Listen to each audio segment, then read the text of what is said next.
Time ain't nothing but a program in your motherfucking mind, baby. And I'll tell you what, it only exists in a three-dimensional construct. It only exists in a three-dimensional construct. It may only exist in our realm.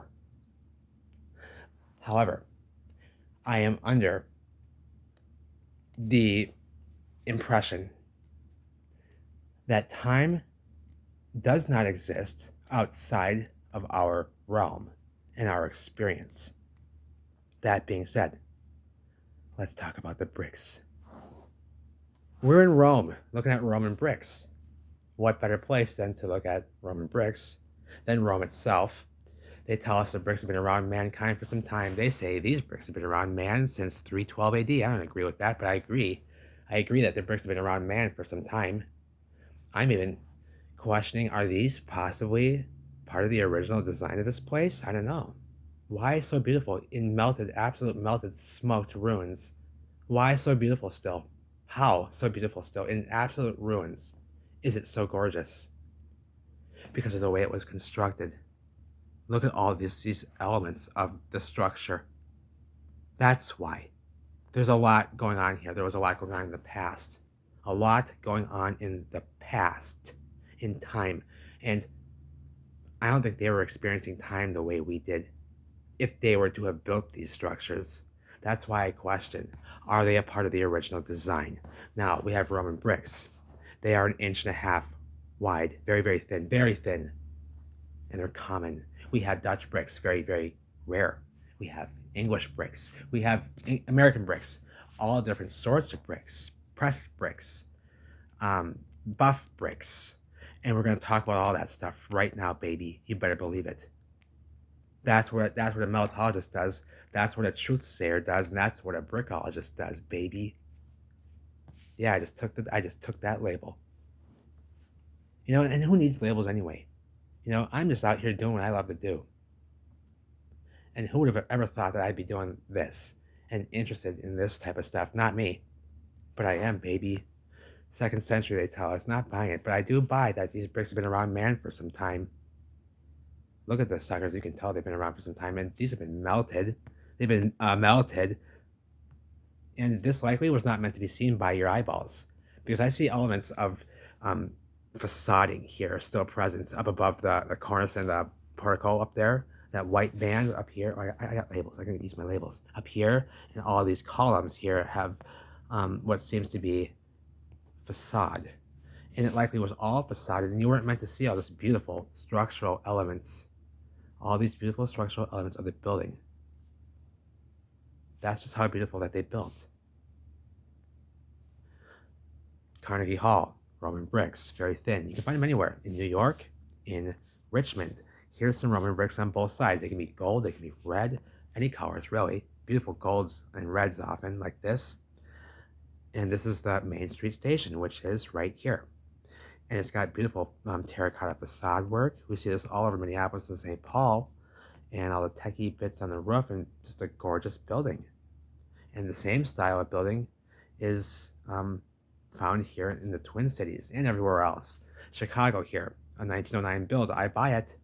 I see level foundations, and I see an architectural style which was introduced around that time period, which was very de-ornamental and got rid of the beauty aspects of buildings. So I buy that was a 1909 build. Great work. It's ugly, but great work. This is the tools responsible. Here's the Amish showing us their way, showing us the Amish way, baby. And here's the molds. You throw sand in there. You throw the clay down. You throw them in the oven. They go in for 7 days. You do it just right, baby, or you get these wrong, and you got one big brick. You get them in there too long, you got one big brick. They melt. They melt into one big brick. Ask anyone who fires bricks what happens if you leave them in too long. And they're going to tell you, they melt. And you get one big giant fucking brick. And you got a big fucking mess on your hands to deal with now. Now you got that to deal with, okay? And you leave them in too little of a period, and you get green bricks, and they're wet, and you can't use them. And you gotta chuck them, because you can't refire them. They won't be stable. So That's the process that we are given and told. One of the processes of creating and manufacturing bricks. Just one method here, and this is the method that they tell us is responsible for most of what we see built. This method here. In these tiny little kilns, we see, and just a two-story building. Okay, just a two-story building, 45 by 45. Say that would take, say, 200,000 bricks. Look it up. That'd be about 200,000 bricks. I'd guess 250,000. Let's say 250,000 bricks would be a two-story building. Now imagine how many times you have to fight. And he's going for 7 days, mind you.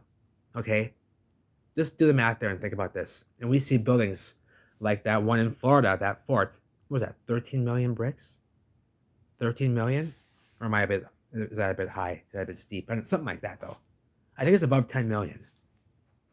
Okay, where'd they get those bricks? Where'd they fire them? They had to have done it on site. They could have hauled those out on boat.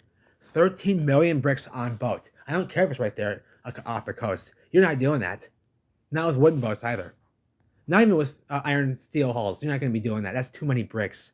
Do you know how much that would weigh? Give me a break. And these cities are built with them. Here's Norfolk, England, and look at all the buildings. They're all bricks. And we're going to talk about how these bricks are built. These buildings are built as well. How they bond them and all that.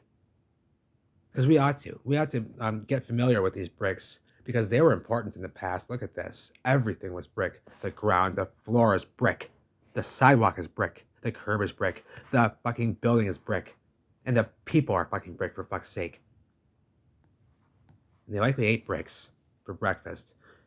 English bond, known as the common bond in England. This is the English bond. You find it all over England and everywhere, but very common in England. And what it is a row of stretchers alternating, which is a brick the long way. See here? Alternating with a row of headers. So a row of stretchers, a row of headers, a row of stretchers, a row of headers, alternating in every course. A course being a row of bricks. Here's an example of an English bond. They're very common. It's very, very structural. It's very strong. They can make bridges of this stuff. Very strong things, bridges for trains. We'll use an English bond here in the States. They do. So it's found everywhere. It's just that lots of buildings in England have this bond, but this bond is found everywhere and usually at foundational levels of buildings, like below the water table we see here. This is a water table, which is this part at the bottom here, which diverts water away from the lower sections of the structure at the foundational levels. And it also serves as strengthening elements of the building, because when you have a pyramidal stack design of the structure, you have more strength. You have more strength laying this piece on a piece bigger than it, right down here, right? And the piece laying on a bigger piece down here. That's how you have, and that's what we have here. This is called the water table. Okay. Now, there's all different sorts of things going on here that we're going to look at. Notice that these bricks are rounded. They are molded bricks. These are molded bricks on the water table. These bricks here are called tiled bricks. Tiled bricks. And that's actually a very sophisticated level of masonry, but it's meant for diverting water away. Sometimes they actually used tiles here, and I will show you an example of that later. They used actual shingle tiles, terracotta tiles, sometimes wood shingles, but this is an example of it being done with brick, and they're melted and burnt. You can see there. Again, now this here is what we got here. Again, so here's an English bond, an example of English bond or common bond. It's known as there. And again, 1919, and this is a 1790s structure in Charleston, South Carolina, mind you. 1790s. And look at the windows in the ground here where they ought not belong. All bricked up already. And look at how the blocked up window is damaged and burnt. So it was blocked up before the event. Before the event. This building here, 1919, they say Richmond, Virginia. English bond. an English bond. It's a very strong. It's for a big building like this. It's very necessary. It's very strong, very strong. Here's that building up close, and here's the bonds in a standard English bonds. Now we move on to the Fine Arts, 1936. Again, a very big building, very necessary to have an English bond. So again, here is Amsterdam and all these buildings here, most of them English bonds, and just beautiful, all brick buildings, all of them. The roads are brick, the canals are brick, lined with concrete masonry and all different sorts of things. So then we have a Dutch cross bond or an English cross bond. They are the same. A Dutch cross bond is the same thing when it's used with Dutch bricks. When it's being done with English bricks, it's called an English cross bond. And what this is very similar to just an English bond, but you have this right here where you have your typical English bond, a row of stretchers, a row of headers, a row of stretchers, a row of headers. But you have them evenly coordinated like this above each other. So you have a stretcher directly above a header. And it makes for a much more pleasing aesthetic look. And here's the Dutch brick. They're very small. These are melted bricks, mind you, as well. They're melted, and they're about 1.75 inches wide. They're very little, very small. And here are some examples of Dutch bricks. They're smaller, and they can be used in this herringbone design on the floor here. And on the building as well, those are also Dutch bricks. They're smaller and a little bit wider than the Roman bricks, but a smaller, thinner, and shorter brick. 1665, Virginia. And this here is using that bond, an English cross bond. This here, again, an English cross bond. You can see that it's much more aesthetically pleasing. You can see the bond more from a distance. It makes these diagonal patterns, as you can see here, almost like a diapering pattern, which we will talk about diapering in a moment as well. This here is a much more aesthetically pleasing to the eye, and it's still very, very structurally sound, as it still is a English bond in every respect. And notice that we have a damaged foundation. This was brick. There's no way that they're using this level of mixed masonry here, that this level of variation in the size of stone for the foundation. That's ridiculous. And this is New York, 1737, they tell us. So they say. Could that be so? It could be. Is that before the event? I don't know. 1737? I don't know. But this is an English cross bond. English cross bond here. Because these were using Dutch bricks. Now, Dutch bricks are much more rare. Those really small bricks are much more rare. And so it's not often that you see a Dutch cross bond, but if you do, it'd be the same as this, just with smaller bricks, Dutch bricks. So 1764. And what's up with the tech here? Look at the size of this tower in Connecticut here, and the spires on top. That building as well, English cross bond, English cross bond, and notice that it has these diagonal patterns because of it. Because of that even coordination, you have this beautiful patterning, that comes across in the structure. Same here, same thing here, a reconstruction of a Jesuit temple. And notice that it's very beautiful to look at. All these patterns, they make stars. If you focus in, you can make all sorts of patterns and stars. If you look at it long enough, X's and all sorts of beautiful patterns. Great work here in this 2007 reconstruction. So this is new. So they still have the knowledge here, baby. They still know that's good work. That's good work. This here, these are for the scaffolding right here. All these iron bits here, they're for the scaffolding. That's what they tell us. They say that they're for the scaffolding, and sometimes they leave them up on the buildings because they're aesthetically pleasing. Sometimes I see these like in the shapes of hearts and stars. So interesting. I'm not sure if I buy that. Then you got the Flemish bond, a very beautiful bond. What that is every course is going to have an alternating pattern. So you have a stretcher and a header, a stretcher and a header, and the same on the top. You see here on the top, you have a stretcher, a header, a stretcher, a header, and they are evenly spaced above each other. As you can see here, they are evenly spaced above each other. That is a Flemish bond. It can be very aesthetically pleasing, and I'll show you some variations that you can do to this bond to make it much more aesthetically pleasing. It's often not used at foundational levels. Often you'll see buildings with a English bond at the bottom and a Flemish bond at the top or above the water table. So, and these also serve as water tables. So I'm not sure if I buy exactly what they tell us on water tables because these serve as the same deal somewhat. But usually the foundational level will be a bit wider than the building for that support. Look at the chimneys here. Look at the chimneys here. Look at the chimneys here. And tell me that's not asinine. What are those chimneys really?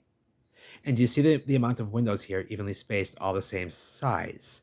And notice that if we open these windows correctly, sequenced around the house properly, we don't need air conditioning. You don't even need a breeze outside, and you will have a constant draft going through the building if you open the windows right. That's how they cooled the buildings. You don't even need air moving out. It can be 95 outside degrees, humid, stagnant with no wind. And if you get these windows open correctly, you will have a constant draft of cool air cooling off the masonry walls in the building at all times. And this is a fact, and I know this because I've spoken to old timers who still knew how this worked. And like my grandfather, for example, and my grandmother, who's 95, and that's how they say that this worked. You open the windows up correctly around the building, and you don't need air conditioning. There was no need. But we're talking about the bricks. So look at the size of this tower here on this church. 17th century, so 1600s. Look at this tower, how big it is. And that's not a machine bit. What was the need for that tower on that church to be so damn big? It's a big component on a machine is what it is. That's what it looks like. And see here, the water table. Where is it exactly? Because I see two. I see two steps out here, which would be the water table. But which one is the water table? Does it begin, where does it begin really? So I'm not sure if what they tell us about that is exactly correct, that it's a foundational water table. Because I don't see them at foundational level. I see the water tables up higher than foundational levels, and they step and they terrace down. So it is a water diversion, but it's not just what they tell us at foundational levels. They don't give us the information correctly. This here is an example of glazed bricks. Now let me tell you about glazed bricks. Now I'm not sure if I buy this. Now these are supposed to be a waste product, a byproduct of, in some cases, a byproduct of cooking the brick, of over firing the bricks. What happens is, and sometimes this is done intentionally, I'll tell you how. Now notice the blue color here. That's sought for. That's sought after. So they say. This is all what they tell us. This is what they tell us. Now the glazed bricks here, the blue glazed, they say it takes only oak wood, because there's something about the phosphorus in the oak wood when it burns has a reaction in the clay, causing, when it's overcooked, it to glaze like a vase. And you get this blue color. Only with oak wood. It has to be a hard oak wood. If you use pine, you get black bricks. And I'll show you an example of black glazed bricks as well. And if you use any soft wood or anything like that, you will get like a different color. But the blue often they say is from oak wood because of the phosphorus reaction with the clay and the brick. And this can also happen accidentally if you fire the bricks too long. And if you're using oak wood, then they will turn blue. And sometimes they will have these as a byproduct of the brick manufacturing process, and they will use them or decoratively like this in structures, is what they tell us. I wonder, this seems to be right here like it was on purpose. Look at how beautiful it is. It sparkles. It sparkles. These are all glazed bricks. Blue glaze, mind you, and they sparkle. It's gorgeous. On an English bond here. Or a Flemish bond. This is a Flemish bond here. Stretcher header in each course. That's a Flemish bond. And look how beautiful this is. Here's a example. So here's the water table down below, you see? And what do we have on there? An English bond. Up here, we have a Flemish bond and blue glazed bricks. The side here, these right here are rub bricks. They're called rub bricks. Rub bricks. They're harder. They're of a different composition. They're harder. And you can rub the bricks together actually against another brick or a surface. And you get a nice crisp, clean edge on them here. So it's nice and flat, and you get nice straight edges. Unlike down here with these bricks, which are not, you can see that the edges are not as clean here and straight because these are not rub bricks. Right here, up here, you're gonna see, I'll back out here, you're gonna see they're very straight because those are rub bricks used at the corner. A lot more durable. So that's what a rub brick is. And they're used in all different sorts of, so here they are, the rub bricks at the corner. Those are rub bricks, and they can be rubbed and shaped perfectly, and they're a denser brick, more durable as well. An example here of more glazed bricks, blue glazed bricks. And they look gorgeous on these buildings, they really do. When you see them in person, they really do. And this is, now let me get the dates here. So we're all talking 1700s here. These are all 1700s builds. Every single one of these buildings. 17th century, 1736, 1755, 1740. Again, the same building here. 1722 for this one. 1701 in Virginia. This is all Virginia in this area. So glazed bricks again. And look at the size of the tower here. Holy smokes, you know? That's ridiculous. That's redonkulous. That's redonkulous. 1700. 17 fucking hundred with the glazed fucking bricks.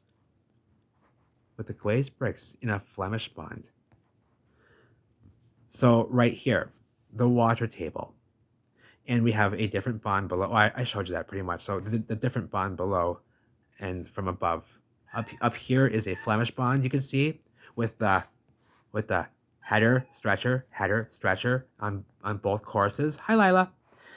Hello. And then down here we have an English bond on the foundational levels below the water table for a strengthening factor.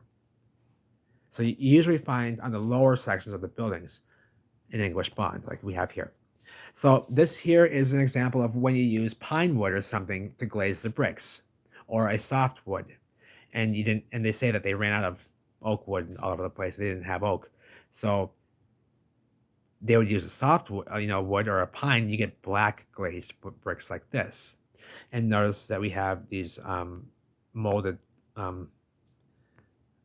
bricks here on the water table, and often the cornices will often be molded as well in some of these beautiful brick buildings, the cornices up here and such, so that they won't burn. This is wood here. These ones are wood in this building. But again, you see here a nice Flemish bond in a 1750s building. 1750s is what this is. Now, we're going to look at Dutch bond here quickly.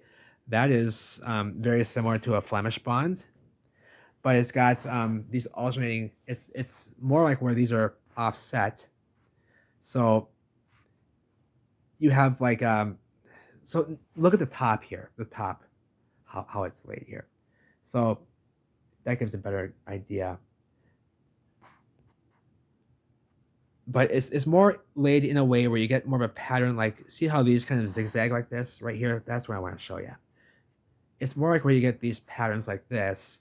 It's still basically a Flemish bond, a staggered, yeah, that's how you would say it, where it has these staggered bricks. So it's a Flemish bond where you have it sequenced to where these are staggering in these staggered lines. that is a staggered Flemish bond or a Dutch bond.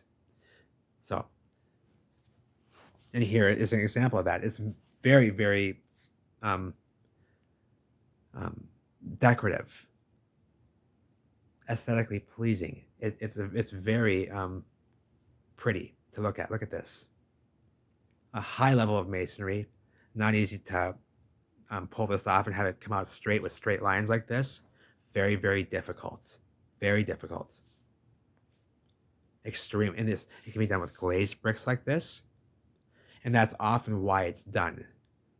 The staggered version of a Flemish bond, usually for decorative purposes like you see here. That's why you would have a staggered Flemish bond or a Dutch bond. But sometimes it's not. Sometimes it's just because of how, it looks just like this. It doesn't have to have glazed aspects to it, but it's still beautiful either way. Not as strong as an English bond or an American bond.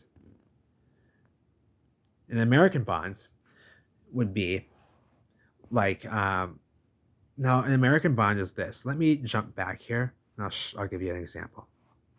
So we're going to jump way back here to where we first met the English bonds. Now, an American bond, which you find in America commonly and everywhere else, you find them in England, you find them everywhere still. But what they call the American bond is where it's basically like this in English bonds, but there will be more courses of stretchers between the headers. The headers being the short bricks laid the long way here, or the short way, and the stretchers being laid this way. So what an American bond would be is where you have, like, say, 3 rows of stretchers and then a row of headers like this. And then 3 rows of stretchers and then a row of headers. And then 3 rows. Or it can be the same thing where you have 4 in between each row of headers. Or it can be where you have 5 rows of stretchers in between a row of headers. Those are American bonds. Just so I can make that clear. I don't have a picture of that, but that's what an American bond is. So now going back to, we just went to Dutch bonds. I think we're right here. Yes. So this is that right here. So a monk bond is where you have at the seam where the bricks meet, the 2 stretchers meet, you have evenly coordinated above it the header at the joint, and it will look it's very much like the last one in its appearance. I didn't have any examples of a monk bond. It's not very common. It is today in like facades, like in fake brick facade, like 1 brick thick facades. You can find stuff like this. And here's an all header bond. This is a very strong bond. But it's a very aesthetically, or it's a very expensive bond rather. It's very pricey. Usually they would say the rich folks would have such a bond. Very, very wealthy. But you can do all sorts of things with all header bonds like this. Now this is where, in just this section here, in the middle where the glazed bricks are, those are all headers. But around you have these bricks around the windows here. These are all rub bricks, and they are all laid in a Flemish bond. But in the center, inside of that Flemish bond, is an all header bond. These are all headers. They're all laid the short way, all of them. And you can make all sorts of patterns like this with them, and they're beautiful. So like this here, all header bonds. Again, an all header bond so this was, I didn't have a date, 1766, Annapolis, Maryland, an all header. And look how gorgeous, it's a gorgeous sight. It's something, it really does pop for some reason. It really does pop. I think because it gives the appearance of just so many bricks. It just looks like such, a lot more work, and it just looks like it's very, I don't know, something about that just looks so pretty. But and on this side, that is a a Flemish bond, or no, an English bond here. Here's an English bond. A row of stretchers, a row of headers, a row of stretchers, a row of headers. So that's what that is on the side of the building, and this is all headers right here. All headers here, and likely down here, you're going to have an English bond. Yep, English. Stretchers, headers, stretchers, headers. And a window in the ground where not belong. An archway beneath the staircase. That's strange. And look at this here. So we've obviously come, this is the original brick right here. These were bricks. No way we're using that level of variation in the size of the stone for a foundation. And all these potatoes and meatballs down here. They've come through with saws and cut evenly what they could, and they did great work here. That's all I can say. They did great work here. That wasn't easy, I'll tell you that much. What they did here was not easy. But yes, those are melted bricks. They were all bricks, and they are melted. This here is new work done after the fact. Look at the limestone foundation here. 8 other bricks, the red bricks. They are the bricks like you have up here. These are all headers up here, all header bond, and just gorgeous. Usually on the biggest homes, these giant mansions, and it's where you find these all brick, or these all header bonds. Very, very pricey to have this type of a bond laid. This is an all header bond, Richmond, Virginia. Garden wall bonds, very, very rare. I don't have any examples of. Well, here's an example of it right here, but it's very rare. They say it's on like the oldest building. It's like 1715. It's not. It's just a rare bond. It's just a rare one. And then we got melted bricks up. These are all melted, muffed up. And this here is an American bond. So I do have an example of American bonds. So I've wasted all that time showing you the example. Here's an American bond right here. So here's what I was trying to. So if you probably didn't get what I was saying. I was probably not describing it well. But here we have a row of headers, a row of headers, a row of headers, and in between you have 3 rows of stretchers. This is an American bond. If there was 4 rows of stretchers in between, it would still be an American bond. If there was 5 courses of stretchers, it would still be an American bond. This is an American bond. Forgot I had that. So that's cool. Another American bond. So I had American bonds. American bonds here. And I see these everywhere in America. I do. They're everywhere in America. Yes, they are. They really did build this way here in America. But they built in all sorts of ways. So as you've seen, we've seen every bond already in the States here in these photographs. 1817, and we're in Virginia, in Charlottesville, and we have an American bond with 3 courses of stretchers between. A Flemish stretcher bond is where you have a row of, now rather than a row of headers between the stretchers, you have an alternating header, stretcher, between the rows of stretchers. That's a Flemish stretcher bond. It's a decorative bond. It's good to look at.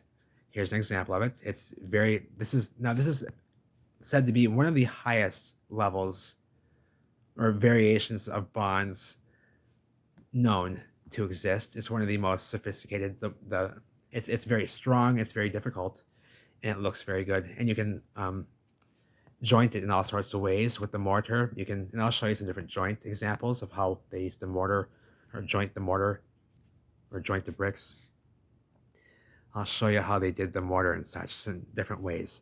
So an example of another American bond. And I think here we have a Flemish stretcher bond. A Flemish stretcher bond. And it's just it's a good bond. You see here, it's a very enormous building. It's an enormous building. But this here is great work. The bricks are burnt, but if you look beyond the burnt bricks, this is phenomenal work. That's good brick masonry right there. I can tell you what, let Pantone tell you that much. This is good work. And Let's continue. A stretcher bond, where we have all stretchers. This is the most unstable of all bonds. You cannot build structurally with this. You cannot build structurally with this. You shouldn't. Now there are ways in the past which they did like this, where you would alternate certain ways, and you have these little half bricks in here, these little tiny bricks you see here, and such. And they were able to pull it off sometimes. It wasn't common. Here's an example of an old world building done in an all stretcher bond. Now today, every building that has bricks on the outside is an all stretcher bonds. But mind you, that's only a facade. It's only a brick thick, and it's a facade. You cannot build structurally like this. The building will crack and crumble to dust all over the place. You cannot build with just a stretcher bond. It's very unstable. But we see every brick building today, the fake brick buildings, that is, they're all frame buildings, wood frame, steel frame, but they have brick facades. And often they will just be stretcher bonds like this. Most brick buildings that have been built recently are all stretcher bonds, and they're not really brick buildings. They're frame buildings. Here we have an all stretcher bond in an old world building. On this side, a Flemish bond. On this side, an all stretcher bond. In this case, this has been done in very, very good work here. This is very good work. I'd be more along the lines of, this is old world. This is damaged. Yes, it is. So you see where it meets here?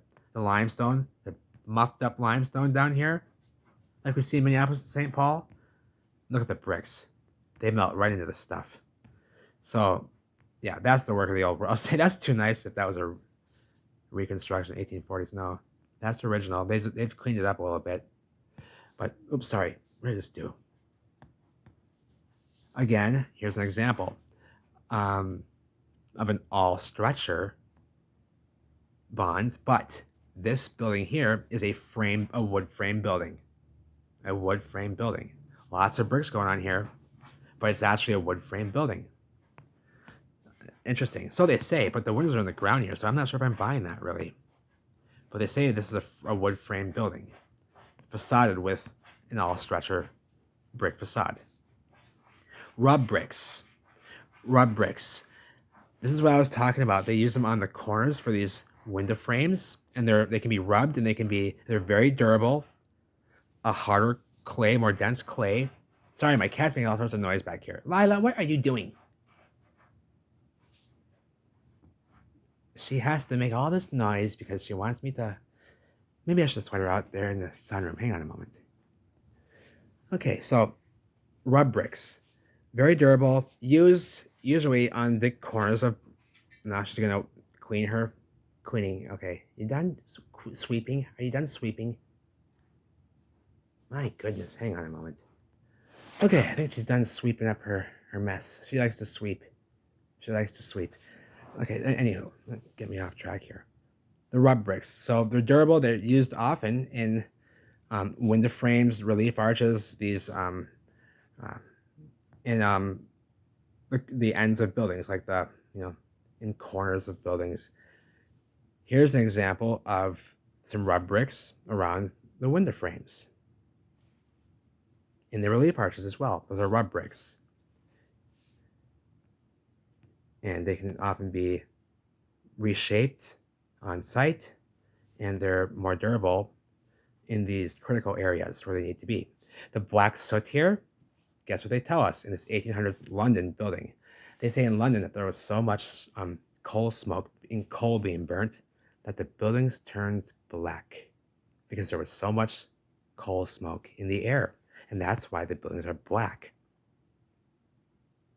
You buy that? You buy with the melted bricks? You buy that with these melted bricks everywhere? You buy that? No, we do not. Gauged bricks. Got gauged bricks, and notice that these can be different shapes. We got parallelograms here, baby. Para-fucking-lelograms. Para-motherfucking-lelograms right here, baby, and they're bricks. And they can be different shapes. They can be tapered. Many of these are tapered as well. These are gauged bricks, and more durable as well, and often used up in reliefs like this, and the gauged brick. And we'll see some more examples of the gauged brick. This is examples of gauged bricks here used in relief arches and these reliefs. And this here is an example of phony gauged bricks. These are regular bricks here, which have been stuffed in to look like gauged bricks, and they're not. And they're not. Molded and cut bricks, which we see in all the ornamentation. The bricks have been cut, specially cut, like you see here, to fit exactly where they are, to make a perfect ornamental or whatever these are design. And that's what we have here. Molded bricks, these rounded bricks are molded bricks. We can see them in the cornices up here, like where the fascia and soffit area are in these buildings. We can see brick molded cornices, and that's often to prevent fire. That's fireproofing the building is what that does. Hello.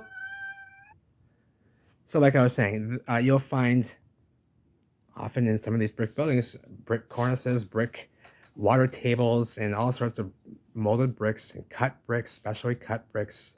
And that's a lot of work. That's a lot of work for these early time periods, eh? Yes, it is. All these here, molded and cut bricks and gauged bricks here above the door frame. And this as well. Notice in here, see how these are, this archway is kind of recessed. It's a recessed archway somewhat. Those are cut bricks, specially cut that way. Right here I'm mentioning, sorry. I'm pointing with my finger thinking that you're seeing that. And this lamp is enormous. The lamp is enormous.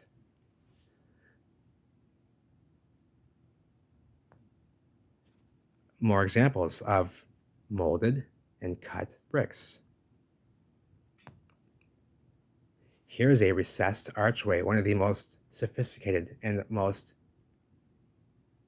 this is the most difficult levels of masonry. This is one of the most difficult achievements to pull off right here, is the recessed archway. And to pull it off perfectly, it takes precision, skill, experience, and knowledge of exactly what you're doing to get this to work out right and not look funky.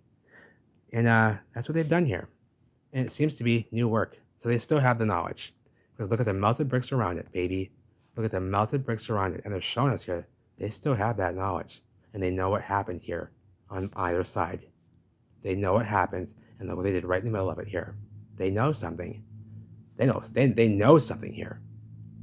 They know how to mold the bricks. They know how to recess the archways, and they know how to pull it off perfectly, and they did. Still, today, knowledge ain't lost, baby. It's hidden. It's been hijacked, stolen. It ain't lost, baby. It ain't no lost ancient technology, nothing. It's stolen and been put away from our eyeballs and such. Not really, though. It's out in plain sight. Here we got more molded bricks, cut bricks, all these little cut bricks. Those are bricks, and they're called cut bricks. 1732, 1725, we saw this building already before. These are called weatherings. These are called tiled weatherings. I showed you in the beginning. Tiled weatherings. They can also be, I'll show you an example here, made of actual tiles, like I said here. Terracotta, wood, shingles, tiles, what have you. It can be made of tiles, and it can be made of bricks. When it's done with bricks, that's a high level of masonry. When it's done like this with the bricks, that ain't easy. And mind you, they're molded, and they're not actually tiles; they're bricks. So when they call it tiled weatherings, really that doesn't really explain well, because these are tiled weatherings here. These are also tiled weatherings, but they're not. They're really brick weatherings. But that's what's known as tiled weatherings. And they can be tile or brick or shingles. Here are tumbled courses, and we see these all over St. Paul, Minneapolis. I'll show you some of these chimneys soon. And here we have glazed bricks. We have the whole 9 yards here. Tumbled courses, which I think you can identify here, are these. And again, another different example here of tumbled courses. 1737, they're pulling this shit off. You buy that? 1737 with these multifaceted windows and doors and shutters and stuff with these fancy little doors. All that work, you know, just for the windows to open up like that. You gotta be kidding me. They went through all of this, and they had the time to do all of this in these early time periods with no vehicles, you know? Do you see how high quality just this window is right here? How high quality that is. For fuck's sake. Each door was made individually. And they have hinges. They have these beautiful little knobs and handles. And these perfect frames here. And it's just, what the hell?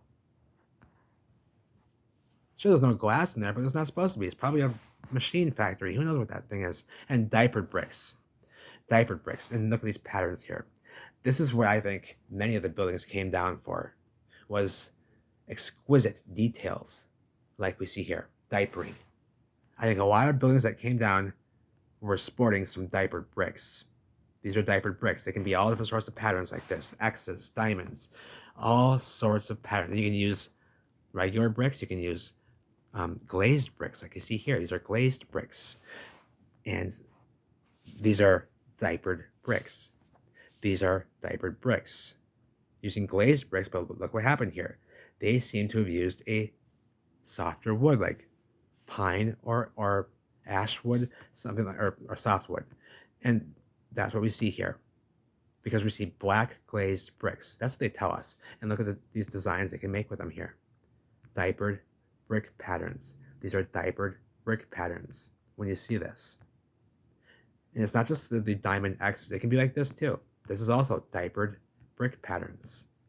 Very sophisticated, and I think a lot of buildings were sporting this. And I think because of that, they came down, because this is anomalous, and people would question, I think, such sophistication coming out of the past. Hence why I don't think we see so many of these examples today, as much today. These are all gone. But I'm going to guess that lots of buildings had these patterns that came down. These are glazed bricks. These are all glazed bricks.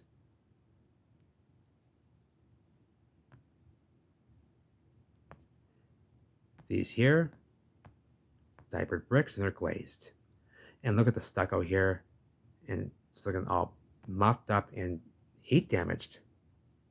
Is that just weathering? I know it's a 1700s house.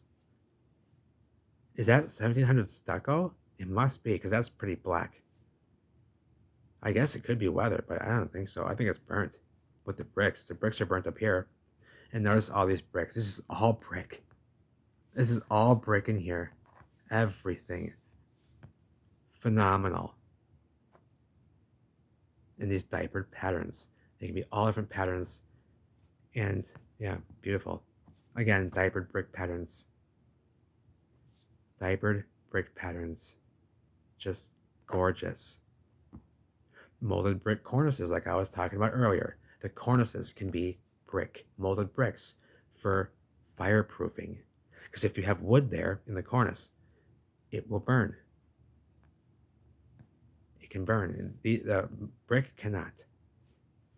Brick buildings do not burn down. Not like they tell us they did. Into piles of rubble, okay, like we saw photographs of in Chicago and San Francisco and whatever. You know, is that bullshit or what? I don't know. I don't know what to make of that. You know, all the cities burnt and they're standing on piles of rubble. I don't know what we're seeing in those photos. But here we have hound's tooth courses, where you have these teeth. Hound's tooth courses. Here's a double hound's tooth cornice. So the cornice has been done with a double hound's tooth design. Very fascinating, eh? A lot of work. Water tables done with special molded bricks. Molded bricks on the water table. 1722. Look at the water table and its molded bricks. Lots of work. Here's some glazed bricks. And look what we have down below, an English bond, an English bond. Look at these molded bricks. 1750 plantation, 1820 farm here. And below here we have a couple different bonds. American bond on the bottom, running about 6 courses of bricks between. Yeah, 6 courses of headers between those stretchers on the bottom there. That's an American bond on the bottom. And on the top is a Flemish bond. Again, here's a Flemish bond. And now we're looking at the mortar joints. This is mortar pinning, a new masonry technique. So they say. Here it seems to be in the melted mortar, it seems to be mortar pinning. So they pinned mortar in the past as well, but they do a lot of this today. It's a new technique being used today quite commonly to accentuate block patterns that don't exist on damaged buildings. But what it does is it does make the brick stand out more, or a block stand out when you pin the mortar with a line through it. Now, here's the tools of a master mason. 1703. This is what a master mason says he has in his available. And what we have are, yeah, it's about right. You see here we have a compass, and you see here we have a square, a compass and a square. Where do we see those all the time? Masonic artwork and symbolism. Yes, we do. We see compasses and we see squares, right? Compass and a square. Now, what do those mean in building? Now, I think that these have been inverted as well and screwed around with, because I see these symbols being used in the old world buildings in the past. This symbolism, not just in Masonic stuff, not just in, I see old world, obviously old world stuff sporting these symbols. And what I get from a compass and a square, what I get from that is I get that a compass, if you have a compass, what do you have? You have a circle. You have a square. What do you have? A straight line, baby. Now you can build. Now you can build. You got all ends covered for 3 dimensions. If you got a circle down, if you can make a circle and you can make a straight line, you're ready to build, right? So are they telling us in the old depictions where you see this symbolism, are they telling us that they're the architects? Is that what they're telling us? They're the architects? I don't know. But I think that these symbols have been hijacked by these mustache-bearing buffoons that call themselves Freemasons and secret societies and such. And I think that they've taken symbols and such which were not meant to be negative and have inverted them.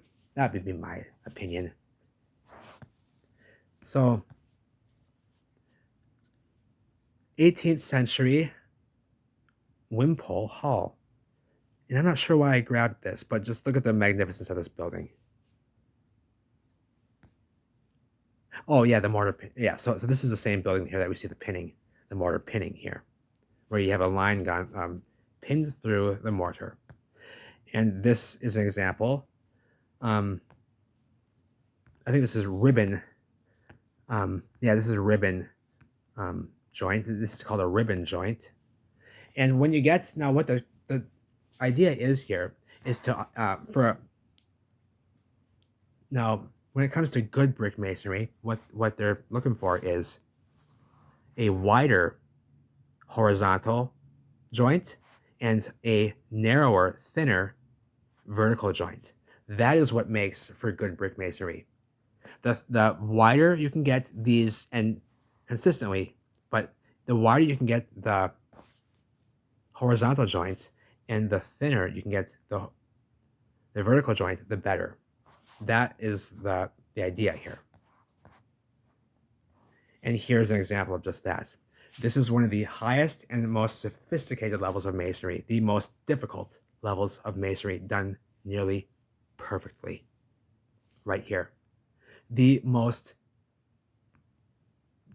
difficult level of masonry right here. And I'll tell you why. What we have here is a round building, a rounded building. a rounded building. And it's been jointed with ribbon joints. And it's been done perfect. Every horizontal joint is the same size, and they are all wider than the vertical joints, which are all thinner and the same size. All being done while it's being built in a circle around. This is one of the most sophisticated levels of brick masonry, hence why this was said to have been built for Thomas Jefferson. But that is one of the highest levels of masonry right there. Now you've seen it. Oiled bricks. Oiled bricks. Rather than sand going in, you have oil, and it makes for a finer finish on the brick like this, and it makes for a much smoother, finer brick. Not as messy. You got painted bricks, and they paint bricks. They do this everywhere. And look at the chimneys on the building here. Now, we were seeing this building from the front at Kew Gardens here, the Kew Palace, 1630s, they say, with all those chimneys up there. And that's ridiculous. You know? Here's from a builder's price book and estimator book. And what we have here is some prices. And what they were doing was, we have here. So if you want stonework done in your basement, what they charge per foot, so right here, stonework in basements, cost per foot, per cubic foot, is 5 cents. 5 cents per cubic foot. And then you see this here, down here. Brick fronts painted one coat, and the joints drawn white. So that means that they are painting every single mortar line on the building, and what they charged per yard was 3 cents. Right here at the bottom. You see that at the bottom? 3 cents right there per yard. And what that was, here, I'll show you an example of it.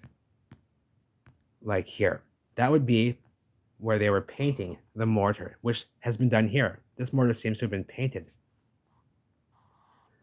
I'm not quite sure. I do have an example where it was. And the cost per yard to do the mortar, 3 cents is what they were charging back then. In the year, what was this, 1836. 3 cents per yard to have the mortar painted. That's a lot of work. Let me tell you what. I'll show you. I think I have one more example of that. Here's a painted brick building here. Painted. They're bricks, but they're painted. Lots of examples of this in my area. Another painted structure here. 1824. It's bullshit. A lot of these have been add-ons. These structures here are add-ons. I've been told. Painted brick building. It's wearing off, but it's painted to look like stucco usually. See, it's meant to look like a colonial building, like a stucco colonial building. But then we have tuck pointing. Now, this is another jointing technique where you etch a groove in the mortar joint. You etch a groove in it. And then you put another layer of mortar in that groove of finer, better quality mortar, which is very, very white, pure white. And it can be done after a building has been constructed or during the construction. It can be done after the fact as well on an old building. It's not as easy and it doesn't come out very well, but it can be and it has been done. But for the most part, this was being done in the past, and that's what it is. It's just an extra layer of mortar that's of finer quality, whiter, more durable, and it just looks better. Here's an example of it where it's the bricks are very smoked and damaged, but you can see that the mortar is still holding out because this was using what we saw here, tuck pointed mortar techniques. It's all been tuck pointed. So that means that those this mortar has all had strips of mortar added in to the original mortar lines. And I'll show you an example here. Here's tuck pointing. So you can see the original mortar lines are much wider. You see, here's the mortar lines. They're very wide. They're normal sized. You could probably stick your finger in this groove here and run down, and it'd be the whole groove here would be about the size of your finger. Now look at the white line inside of it here. Is much thinner. And this here seems to have been done after the fact. It seems like this was a job that was done after the fact. This building here has not been painted. This is said to be ash on this, which is this building here at Downing Street. And it's said to be black from the ash and the coal smoke of the 17th century. And that's what they say. These bricks were red. And they even tell us that. So that's it. And here's some more tuck pointing. And this is in Charleston, South Carolina, and there's not many examples of this. So they say in America, bullshit. I find it all over Minneapolis and St. Paul. Not all over, but I've seen tuck pointed mortar in my area. So I'm going to try to find where that was and show you some examples of it. But that's tuck pointing right here, where they put mortar inside of the mortar. See, it's a different mortar they had originally, and inside of that mortar they put another line of mortar. And they cut a groove out and put this white mortar inside of it. So that's tuck pointing. And it seems to have been done originally because we had the bricks melting over it. See? The brick melted over it. So it was done originally. And they hold out, they don't weather, they clean off easier, and they are more durable, and they don't turn black as quick and easy as the regular mortar does, if that makes sense. Pressed bricks. Now these are pressed with steam presses, machines. And this is what you find on facades. Now let's take a moment to marvel at the old world tech. Let's take a moment to marvel at this. And the cogwheels and gears of the old world mechanical technology, high technology. This is a steam press. It steam presses the bricks, which means you can use a much denser clay and get a much denser brick, a much heavier, denser brick that is much more durable. These are used in facades on almost every historic building in the Twin Cities and around the entire known realm, from what I see. And here they are. You've seen these before. They always have red mortar between. Often they'll have a red mortar between, and they're very, very smooth and dense and hard and very thin mortar lines between because they're very dense bricks. They don't need to have a big, thick layer of mortar. They're very dense, very hard. You can see in here, very dense. And they use them on facades. And I'll tell you what, these bricks don't melt. These bricks do not melt the same way. They do melt, but they don't melt nearly as bad as these bricks do over here. And these will be used on facades only, like it is here. This is a facade on a house. Those are pressed bricks. Again, pressed bricks. When you see these up here on the facades, it's why the facades always hold out so perfectly, because they're made with terracotta and pressed bricks, which are far more durable and heavy. Examples of pressed bricks. Again, this here is interesting because we have what looks like glazing, but what also looks to be like glazing that happens not intentionally. It seems like this glazing happened through electrical means. I don't know. That's what I would say. It seems pretty muffed. The mortar's pinned. I don't know. Hard to say. Hard to say here if that's new work or not. I think that this might be new work. And they may have just done sloppy work here on the flashing of these bricks. They may not have flashed them very well, and they just decided to still build with it. Still great work, though. I mean, I'm following up here. I'm trying to follow. These aren't as straight as you likely would see in the old world. I'm looking here. Some of them are a bit off. So I'm thinking this might be an actual 1928 build. 1928. You know, here's buff pressed bricks, which are not red bricks. They made not red bricks. Now, I always say bricks are red. The bricks were red. I know that for the most part, bricks were red, but they also made buff pressed bricks, which are made to look like stone, like this and like this here. Look at this recessed archway. And they're often like a grayish yellow. And these are meant to be this way. Here they are again, looking more like gray stone, but they're actually buff pressed, light buff pressed bricks. 1895 building, bullshit. But I think you get the idea. Last one I'll talk about here is the tapestry brick. We see these all the time too. I see these bricks muffed up, melted everywhere on facades of buildings, often like storefront buildings like downtown. A lot of them will have, the old ones will have these tapestry bricks which have this cut because they're cut. And these ones seem to be melted as well. They're supposed to be like this, cut with perfect grooves like this, but we often see these, like Freya has coins, these cotton candy bricks, these cotton candy looking ones. A tapestry brick is supposed to be like this with grooves because it's cut with a machine, a cutter. It's actually cut, so it has these grooves. Hence the name, really, because it seems to be cut like in a tapestry, you know. But but these ones here, I don't know if that's. I think that's melted right there. The building is not melted, but I think they were using melted bricks here to reconstruct something. I'm not sure because that seems to be a bit over excessive there on the firing, or I don't know. And they seem to be power washed bricks, like they were all black.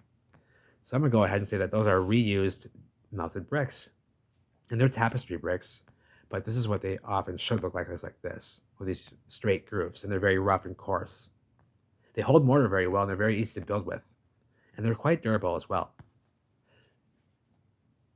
And just some examples of some just these towers in Virginia are ridiculous. In South Carolina, and here's that example again. No, here's a 1954 example of a Flemish bond done with. So this is like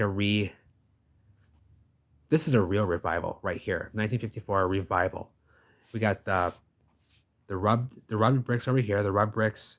You got the Flemish bond with the glazed blue bricks, and they've done them perfectly.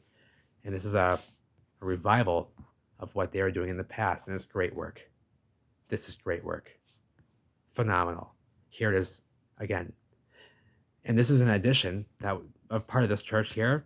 And this addition part right here was done in 2017, I think. 2017 or 2018 is when this addition was completed. And look at the work they did with these glazed, perfectly blue glazed bricks. This seems to be a Flemish bond. Yes, it is a Flemish bond. Look how beautiful that is. And that's recent addition, Richmond, Virginia, a Methodist church. And they still have the knowledge and the skill, and they're pulling it off like nobody's business when they want to, which is not that often. But again, some Flemish bond here we can look at. And I think we're about done here. These additions, and it's just all brick. It's all brickwork, and it's just phenomenal. It's out of place, but it's fascinating, and it pleases me. It pleases me. There's lots of ways this can go, because these bricks were important, eh? They were. Look at these towers. For fuck's sake, where's the spires? And what is this structure? We have one of these in St. Paul as well, in Frogtown, and it's actually very similar. And it has two huge. The towers are bigger than the one in St. Paul, but it's a single building with two towers on either side like this. It still has its spires in place. It's just weird. It's strange. Enormous stairway here. Very nice stairway. I like the way they did that. That's neat. And beautiful brickwork down here. Flemish bond on the bottom. Seems like an English bond up on top, which is interesting. Huh. Or is that American?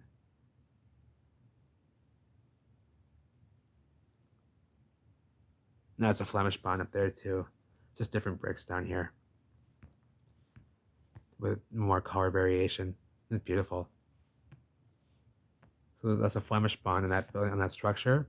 Oh, it had glazed bricks too, I guess, is what they're trying to. Okay, so again, so here it is up close. So yeah, they're all glazed. That's what that is. They're glazed bricks. Flemish bond up top, Flemish bond on the bottom. 1738. 1735. Yeah, they're all glazed. See? Holy smokes. The balustrade railings, the missing spire on top. There's no reason to have these big, huge, heavy supports up here if there wasn't something it was supporting. Look at the metal sticking up still from the spires. Oh, look, all the metal up there. You see that? Yeah, where is it? Where are the spires? Who melted them down, baby? You better tell us. You better tell us.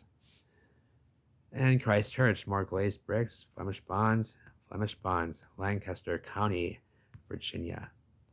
1700s, baby. 1735, 1705. And look at this ornamentation out here, this urn. Look at how detailed. Are you kidding me? Look at this. What's all this extra work here on this tower thing? What's all that for? All that extra brickwork. It does look pretty, but I mean, is there more to it? I don't know. Why does it have to be so strong?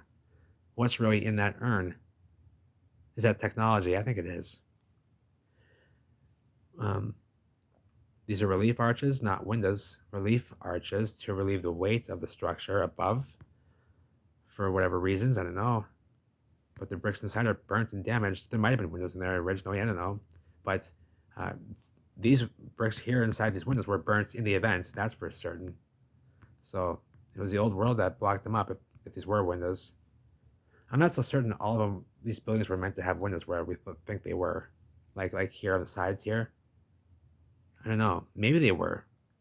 But I see that the old world is responsible for blocking up a lot of the windows, like you see here, where they're burnt and damaged on the inside, like the building is. They're burnt with the building. So were they meant to have windows, or is this a machine structure that just needed extra, supportive relief? I'm not sure. Well, these hero windows, they have sills. So why were they blocking up windows? So these were windows. They had sills, Strange, why was the old world blocking windows up? Because they were blocking them up as much as we are today. And you'll find the best brick masonry in church buildings, without a doubt. 20th century London, phenomenal. 1932, look at the tech on top. And the brickwork. As an English bond. An English bond in Virginia. Yep. Pantheon in Rome. You can see that they're bricks, Roman bricks, thin Roman bricks, very thin Roman bricks. See? What are they doing? Let me guess. You didn't know that there was a window behind you, eh? You didn't know there was a window behind you, eh? Yeah, I bet not. I bet that they're not noticing anything anomalous or wrong here. What do you think? No, he's giggling. They're not noticing anything. The melted building behind, they're not noticing anything. If I were right here, like these folks here, are you kidding me? I'd be crawling. I'd be crawling on this building here, baby. I'd be crawling up this melt. Are you kidding me? Look at they're not paying any attention here. No mind. I mean, I get you're enjoying the day here, eh? It's a beautiful day. But I mean, look at this here. He's giggling. She's digging around, playing around, tickling him or whatever. And look at this. Give me a break. Look at the building. Look at the Pantheon building. You're not noticing it. So, and these are melted bricks. I thought I would end it here, baby. Because that's what a meltologist is gonna do. A brickologist, a meltologist, a truth sayer is gonna do, right? He's gonna show you the melt. He's gonna end it with the melt, baby. Because I love you all. Take care.